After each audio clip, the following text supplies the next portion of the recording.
നമ്മൾ വേസ്റ്റ് ഇടുന്ന സ്ഥലങ്ങൾ പലപ്പോഴും വേസ്റ്റ് പോലെ തന്നെയാണ് പലരും ഉപയോഗിക്കാറ്. അതിനൊരു ഭംഗി വരുത്തണമെന്ന് ആർക്കും ആഗ്രഹമില്ല. ആ വേസ്റ്റ് ഇടുന്ന ഭാഗം ഒരു കച്ചറായിട്ട് അവിടെ കൊണ്ടിട്ട് ആ ചീഞ്ഞളിഞ്ഞ് ആകെ ദുർഗന്ധം ഉണ്ടാക്കുന്നൊരവസ്ഥയാണ് ഉണ്ടാവാറ്. അപ്പോൾ അതിനൊക്കെ നമുക്ക് വളരെ സിമ്പിളായിട്ടുള്ള മാർഗ്ഗങ്ങൾക്ക് ഒരുപാടുണ്ട്. ഇത് കണ്ടില്ലേ, ഈ ഒരു വാവട്ടം കൂടിയ ഒരു പാത്രം ഉണ്ടെങ്കിൽ നമുക്ക് വളരെ എളുപ്പത്തിൽ ഈ ഒരു പാത്രം മതി. ഇത് നല്ല സ്ട്രോങ് ആയിട്ട് പാത്രം, വർഷങ്ങളോളം കേടുവരാതെ ഉപയോഗിക്കാം. കാരണം വാവട്ടം കൂടിയതുകൊണ്ട് തന്നെ നന്നായിട്ട് ഇതിൽ കമ്പോസ്റ്റ് ചെയ്യാനൊക്കെ വളരെ എളുപ്പമാണ്. അപ്പോൾ അതിൽ ഈ ഒരു പാത്രം നമുക്ക് വേണം. പിന്നെ ഇതുപോലത്തെ ഒരു പരന്ന പാത്രം, മൂടി, പിന്നെ ഒരു സ്റ്റൂള് ഇതുണ്ടെങ്കിൽ, ഈ ഒരു 3 സാധനം ഉണ്ടെങ്കിൽ നമുക്ക് ഏതൊരു വീട്ടമ്മക്കായാലും വീട്ടച്ഛന്മാർക്കായാലും ഇങ്ങനെ ഉണ്ടാക്കാൻ ഒരു ബുദ്ധിമുട്ടുമില്ല.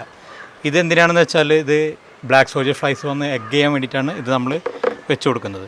ഇത് വെച്ച് കൊടുത്തു കഴിഞ്ഞാൽ ഫ്ലൈസ് ആകർഷിച്ച് വന്ന് ഇതിൽ എഗ് ചെയ്യും.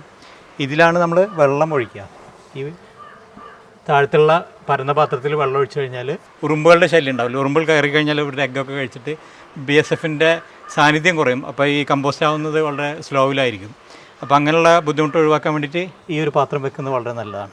എന്നിട്ട് അതിൽ വെള്ളം ഒഴിച്ചിട്ട് കൊതുകിൻ്റെ ശല്യമൊക്കെ ഉണ്ടെങ്കിൽ 2 ഗപ്പികളെ ഇട്ട് കഴിഞ്ഞാൽ ആ ഒരു പ്രശ്നം കഴിഞ്ഞാൽ ഗപ്പികൾ അവരുടെ കൂത്താട്ടികളൊക്കെ കഴിച്ച് അവർ വളർന്നോളും. എന്നിട്ട് നമുക്കതിലേക്ക് വേസ്റ്റ് ഇടാം. നമുക്ക് ദിവസമുള്ള വേസ്റ്റ് ഇടാം. ഒരു 3-4 ദിവസം ഇതേപോലെ നമുക്ക് വേസ്റ്റ് ഇട്ട് വെക്കാം. അതിന് ശേഷം മാത്രം ചകിരിച്ചോറ് മിക്സ് ചെയ്താൽ മതി. ഇനി പെട്ടെന്ന് നമുക്ക് ഈ ബ്ലാക്ക് സോയിൽ ഫ്ലൈസ് വരാൻ വേണ്ടിയിട്ട് കുറച്ച് മറ്റേ സ്ലറി ഉണ്ടല്ലോ, അതിന് കിട്ടിയ സ്ലറിയോ അല്ലെങ്കിൽ പഴയ വേസ്റ്റ് ഉണ്ടെങ്കിൽ ഒന്ന് ഒഴിച്ചു കൊടുക്കുന്നത് വളരെ നല്ലതാണ്. അത് പെട്ടെന്ന് തന്നെ ആകർഷിച്ച് ഈ BSF ലാറുകൾ BSF വന്ന് ഇതിൽ എഗ് ചെയ്തോളും. അല്ലെങ്കിൽ മറ്റുള്ള സാധാ ഈച്ചകൾ വന്ന് എഗ് ചെയ്തിട്ട് പെട്ടെന്ന് സാധാ പുഴുക്കൾ ഉണ്ടാകുന്നതിന് മുന്നേ തന്നെ ഇവരുണ്ടാവാൻ ഏറ്റവും നല്ലത് ഇങ്ങനെയുള്ള വേസ്റ്റിൻ്റെ കുറച്ച് അവശിഷ്ടങ്ങളോ പഴയ വേസ്റ്റിൻ്റെ അവശിഷ്ടങ്ങളോ അല്ലെങ്കിൽ നമ്മുടെ സ്ലറി ഉണ്ടെങ്കിൽ വളരെ നല്ലതാണ്. കണ്ടില്ലേ, BSF വന്നിട്ടില്ല. അപ്പോൾ ഈ ഒരു സ്മെല്ല് ആകർഷിച്ചിട്ട് ഇപ്പം തന്നെ വന്ന് കണ്ട ആ സ്മെല്ലിൽ ആ BSF പെട്ടെന്ന് വന്നിട്ട് തന്നെ അവർ ഇവിടെ വന്ന് എഗ് ചെയ്തോളും. അപ്പോൾ ധാരാളം പുഴുക്കൾ ഇതിലുണ്ടാവും. അപ്പോൾ നമുക്ക് ഇതിൽ ദിവസമുള്ള വേസ്റ്റ് ഇട്ട് കഴിഞ്ഞാൽ തന്നെ പെട്ടെന്ന് കമ്പോസ്റ്റ് ആവും. പിന്നെ ഈ വെള്ളത്തിൻ്റെ അംശം കുറക്കാനാണ് നമ്മൾ ഈ ചകിരിച്ചോറ് മിക്സ് ചെയ്യുന്നത്. ചകിരിച്ചോറ് കുറച്ച് മിക്സ് ചെയ്തിട്ട് വെള്ളത്തിൻ്റെ അംശം കുറച്ച് കഴിഞ്ഞാൽ ദുർഗന്ധം നമുക്ക് ഒഴിവാക്കും. പിന്നെ നമ്മൾ ചെയ്യേണ്ടത് ചുറ്റും ഇത് ഞാനിപ്പോൾ കുറച്ച് കുറ്റിമുല്ല, ഈ കുറ്റിമുല്ല വെച്ചാൽ ഇവിടുത്തെ ഈ കാറ്റിന് കസ്തൂരി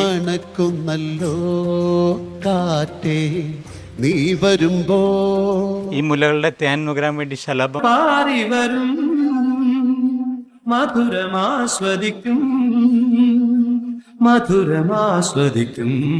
അപ്പം ഇങ്ങനെയുള്ളൊരു സംവിധാനത്തിലൂടെ നമുക്ക് നമ്മുടെ വേസ്റ്റ് കമ്പോസ്റ്റ് ആക്കാൻ വളരെ എളുപ്പമാണ്.